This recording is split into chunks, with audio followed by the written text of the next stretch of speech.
pessoal, tudo bem com vocês? Meu nome é Priscila Sanches e você está assistindo ao Mídia em Destaque. Este é um programa do projeto Terra Vermelha, o Patrimônio do Paraná, que eu faço em parceria com os meus alunos do 4º ano de jornalismo. Todas as semanas a gente discute fatos que estão ligados à cobertura da mídia, à pandemia do novo coronavírus. Essa semana, em destaque, a liberdade de imprensa. Tá difícil, hein? Tem gente que nos manda calar a boca, tem quem nos agrida durante manifestações ou então nos impeça de fazer a nossa função. Para essa semana a gente trouxe um convidado especial, é o jornalista Danilo Marconi, presidente do Sindicato dos Jornalistas Profissionais do Norte do Paraná e editor na RIC TV. É dele a primeira reflexão sobre a liberdade de imprensa. Rui Barbosa já dizia que a imprensa é a vista de uma nação.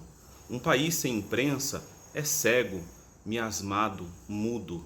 E uma reflexão que eu faço nesse momento é justamente essa, que possamos abrir ainda mais os olhos da sociedade. E por mais mordaças que os governos tentem colocar junto à imprensa, o recado que fica neste momento é o seguinte: jornalistas não vão se calar. O silêncio não é o caminho, ao contrário, nós precisamos de profissionais com voz ativa, sem medo de censura. Não é mesmo, Nicole Suman? Censura foi um forte instrumento usado na época da ditadura militar. A gente vê até nos dias de hoje resquícios dessa censura, que atrapalham muito a liberdade de imprensa e a liberdade de expressão. E como atrapalham? No ano passado foram registrados pela FENAGE, a Federação Nacional dos Jornalistas, 10 casos de censura. Mas há situações ainda piores, como o assassinato de 2 profissionais no exercício da função. Ao todo, a FENAGE registrou 208 casos de violência contra a imprensa em 2019.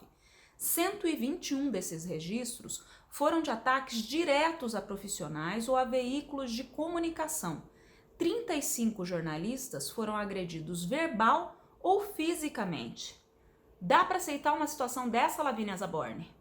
A partir do momento em que uma jornalista ou um jornalista são agredidos em pleno exercício da sua profissão, nós não estamos aqui lidando apenas com um crime contra alguém, mas sim contra um direito fundamental que está presente na Constituição Federal Brasileira e que diz respeito ao acesso à informação. Não existe democracia em um país sem uma imprensa livre. O jornalista tem um papel fundamental na exposição de informações de interesse público, principalmente aquelas que se quer esconder, como pontua Vitória Vichy. A liberdade de expressão e de imprensa são fundamentais para o funcionamento das democracias. O acesso à informação é indispensável para que possa existir um governo justo e responsável. Quando esses direitos são negados, não é possível fiscalizar os excessos governamentais nem garantir os direitos dos cidadãos. Quando um jornalista é impedido de trabalhar, o direito da sociedade à informação é cerceado. E a liberdade de imprensa não significa que o jornalista tem carta branca para dizer tudo aquilo que quer. A Caroline Knupp fala um pouco sobre os limites no exercício da profissão. A gente tem que se lembrar que o mesmo artigo que prevê a liberdade de imprensa, prevê também que a liberdade de imprensa não pode ser usada como um pretexto para a propagação de discursos de ódio. Então, antes de você fazer uma matéria, de você publicar algo, é sempre bom pensar que o direito do jornalista vai até onde começa o direito da outra pessoa, direito à privacidade, direito à honra, direito à vida. Então, sempre lembrar disso, para poder exercer, sim, uma boa liberdade de imprensa. Bem por isso, o jornalista não pode se manter no anonimato. Ele tem compromisso com a verdade. A função do jornalista é trazer a público os fatos da forma mais clara, objetiva e imparcial possível. O papel da imprensa não é agradar um ou outro grupo. A Juliana Félix explica o peso da imparcialidade para evitar ruído na informação. A imparcialidade é vista por alguns como algo utópico demais, por outros como algo negativo. Algumas pessoas, elas cobram posicionamento da mídia, mas eu acredito que um jornalismo de credibilidade, um jornalismo comprometido em retratar a realidade, a sociedade como ela realmente é, comprometido em formar opiniões, ele precisa andar lado a lado com a neutralidade, porque eu acho que é a única forma de você colaborar para que as pessoas formem opiniões baseadas numa totalidade de fatos e não de forma limitada. Eu acredito que veículos que se posicionam de forma parcial, eles até contribuem para uma distorção de fatos e acabam oferecendo informações limitadas e, consequentemente, contribuindo para opiniões limitadas. E quando alguém não concorda com algum fato que foi trazido a público, não é preciso violência. O Thiago Bernardino fala sobre o direito que todo cidadão tem de se expressar livremente.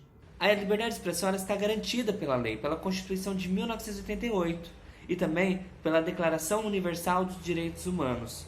E ela é fundamental para a democracia, que por meio dela as pessoas conseguem opinar, criticar ou até mesmo discordar de muitos pontos que são fundamentais para o exercício da cidadania. E se apenas se manifestar ainda não for o suficiente, se alguém se sentiu pessoalmente ofendido em sua honra ou dignidade, ainda assim é possível procurar a justiça, como explica Júlia Vibose.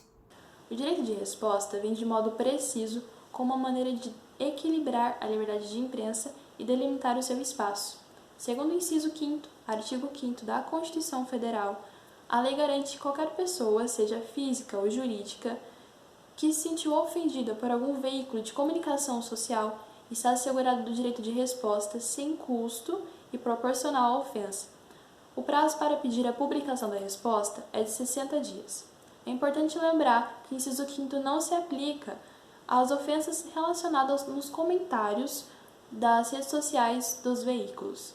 Sociedades evoluídas discutem ideias e não partem para o ataque. A liberdade de imprensa ela é base da democracia. O jornalista precisa ter um compromisso com a verdade, trazer a público fatos que sejam de interesse da sociedade. Se você, como telespectador ou como leitor, discordar de alguma notícia, também tem o direito de se manifestar livremente. E para fazer isso, inclusive nas redes sociais, eu tenho uma sugestão para você. É o e-book Informação e Liberdade de Expressão na Internet, a violação de direitos fundamentais.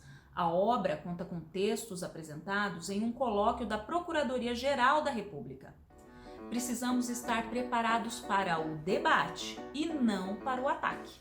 Eu fico por aqui, até semana que vem.